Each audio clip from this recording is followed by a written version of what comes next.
L'histoire s'ouvre avec la division The Fringe du FBI dédiée à enquêter sur des événements inexpliqués associés à un univers parallèle. Olivia, une jeune agente du FBI, parcourt de nombreuses photographies de surveillance capturant des hommes chauves à l'apparence pâle vêtus de costumes noirs unis et de fedora.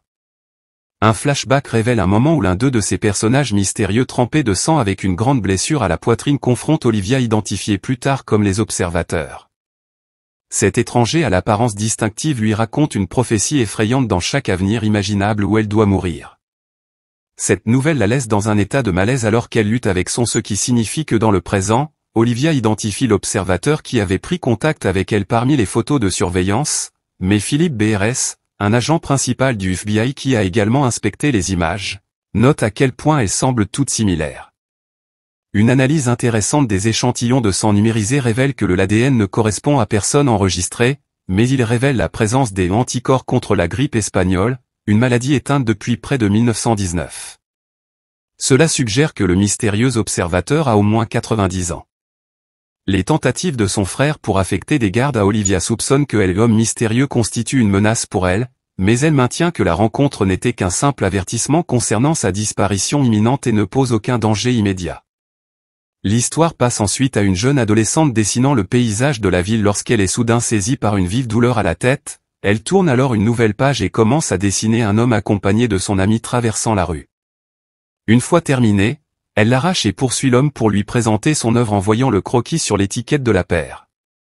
C'est aussi tordu et rejeté que l'œuvre d'un adolescent en difficulté avec une vision négative du monde alors qu'il s'éloigne. Il passe devant un chantier de construction où la tragédie frappe, un rayon oculaire tombe d'une grue et empale mortellement l'homme. La femme crie d'horreur alors que le croquis décrit avec précision l'horrible accident, tandis que nous trouvons Walter, un scientifique et consultant pour le FBI, avec son fils Peter, qui sert également de consultant pour le FBI.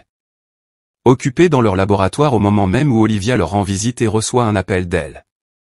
Collègue Lincoln à propos de l'accident sur le chantier, il l'informe également que la victime a reçu un étrange croquis quelques instants avant sa mort, un croquis qui prédisait étrangement son sort quand Olivia spécule que cela pourrait être l'œuvre d'un observateur. Elle apprend bientôt que le témoin oculaire a décrit le coupable en tant qu'adolescente ailleurs. Nous rencontrons l'adolescente maintenant identifiée comme Emily rentrant chez elle dans sa famille tout en parlant à son père. Elle s'excuse pour la famille qui doit se déplacer fréquemment à cause d'elle mais son père la rassure gentiment. Entre-temps au siège de Fringe BRS exprime son inquiétude pour Olivia après avoir découvert ses visites extrêmement fréquentes au service de santé au cours du mois dernier. Elle révèle qu'elle souffre simplement de migraine.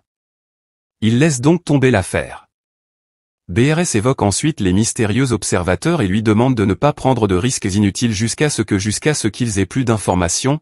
Cependant Olivia pense que le fait qu'on lui ait dit qu'elle devait mourir autre jour n'a fait que s'estomper et maintenant elle enquête sur une affaire concernant une fille qui peut prédire l'avenir, juste au moment où Lincoln apporte la nouvelle qu'ils ont réussi à identifier le fil d'une caméra de surveillance à proximité et les deux partent à la recherche de la fille simultanément. Nous la trouvons dans un bus sur le chemin du retour. La pauvre Emily commence à ressentir à nouveau une douleur dans la tête, elle regarde alors autour d'elle et voit un homme avant d'elle. Commence frénétiquement à dessiner après avoir terminé le croquis, elle se retourne pour le donner à l'homme mais remarque bientôt qu'il est déjà descendu du bus en toute hâte. Elle se précipite hors du bus et essaie de le retrouver mais perd sa trace. Entre-temps Olivia et Lincoln parviennent à trouver la maison d'Emily et à rendre visite à la famille lorsqu'il demande à son père Jim qu'il ment en ne sachant pas qui est la fille. Ils quittent la résidence mais finissent par tomber sur Emily juste à l'extérieur du bâtiment. Olivia et Lincoln la rassurent en lui disant qu'elle ne l'est pas en difficulté et posez-lui quelques questions sur le croquis. Elle révèle qu'elle peut simplement sentir quand quelqu'un près d'elle est sur le point de mourir et elle voit une sorte de vision qui révèle l'accident avant qu'elle puisse répondre davantage. Jim arrive et exige qu'ils arrêtent tout. Tout d'un coup, Emily hésite à répondre également. Jim admet ensuite qu'il ne veut pas que le passé se répète et partage comment sa fille a été expérimentée par Massive Dynamics en raison de sa capacité unique. Il s'avère que la dernière fois qu'ils essayaient d'aider les chercheurs avec les capacités d'Emily n'a abouti qu'à un harcèlement massif de Dynamics partout où ils allaient. Cela a d'abord commencé avec des gens qui les ont approchés pour interroger Emily sur ses capacités, mais a toujours fini par qu'ils l'emmènent pour l'utiliser comme sujet de test pour leurs expériences de ce genre. De harcèlement était arrivé au point où ils ont dû se déplacer de ville en ville pour éviter que Dynamics ne les traque à nouveau. Il apparaît que cette entreprise est dirigée par nul autre que la mère adoptive d'Olivia, non elle-même. À la fin, elle quitte Jim. Au cas où il changerait d'avis suite à ces événements, Olivia décide de confronter sa mère à dynamique massive concernant les expériences menées sur les enfants. Nina admet à contre-ségur l'existence de telles expériences et reconnaît qu'ils ont approché la famille d'Emily en lui proposant de la surveiller et de faire des recherches sur elle.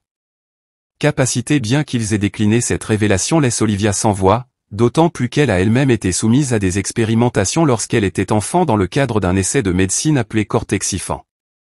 En tant que telle, elle critique ses actions comme étant des abus, incapable de comprendre pourquoi sa mère envisagerait même de soumettre un enfant à de tels traitements juste au moment où les deux se disputent à ce sujet. Olivia reçoit un appel d'Emily lui demandant de la rencontrer ensuite. Olivia part à la rencontre d'Emily et la trouve sur un banc surplombant un lac paisible. Elle révèle ensuite un dessin qu'elle a dessiné dans le bus et qui représente un événement futur impliquant l'un des hommes qui était dans le bus avec elle dans le croquis. Elle dessine de nombreux corps sans vie avec l'homme positionné au centre.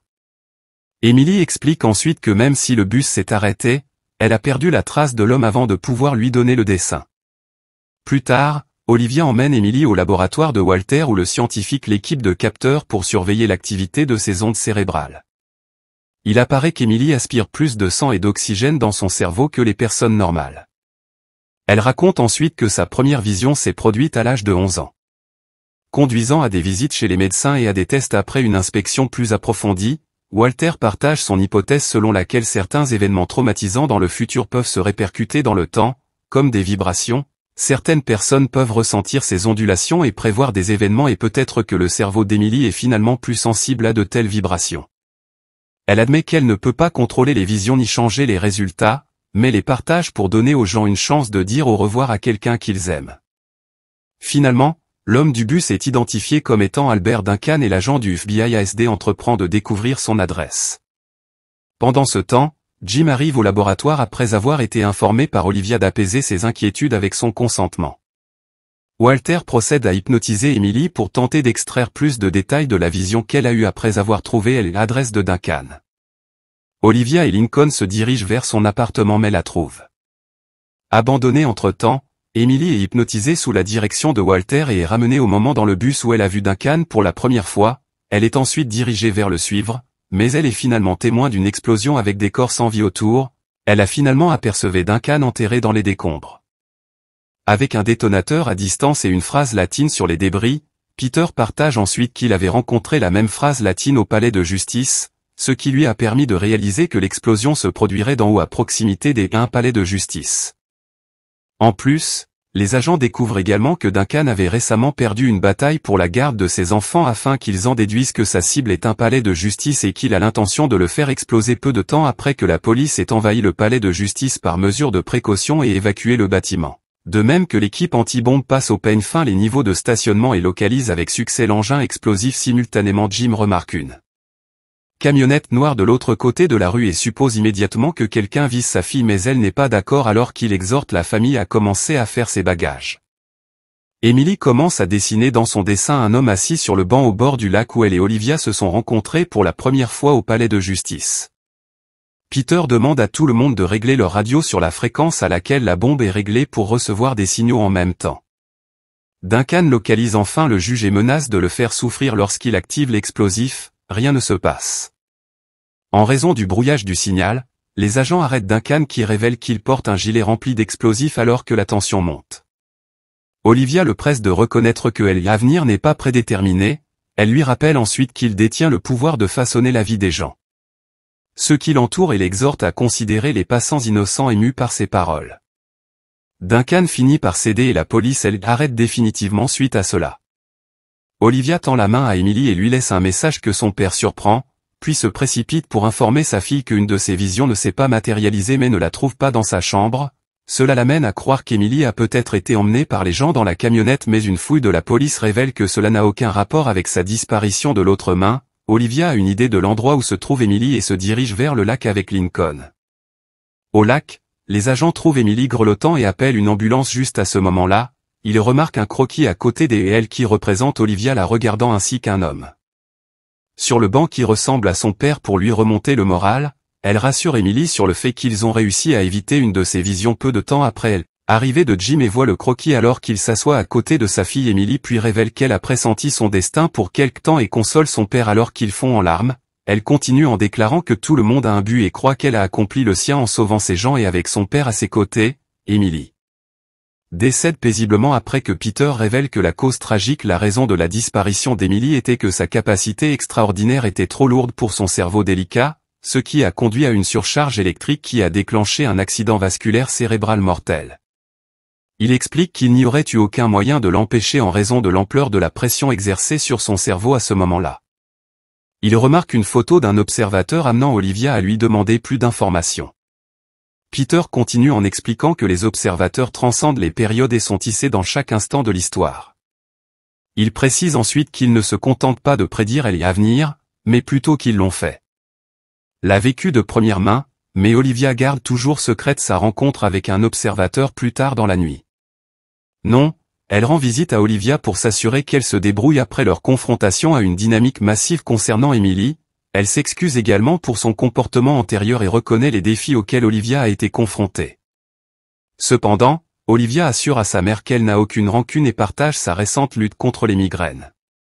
Au lieu de cela, l'histoire se termine lorsque rien ne lui propose de lui fournir un nouveau médicament qu'ils ont développé dans une dynamique massive.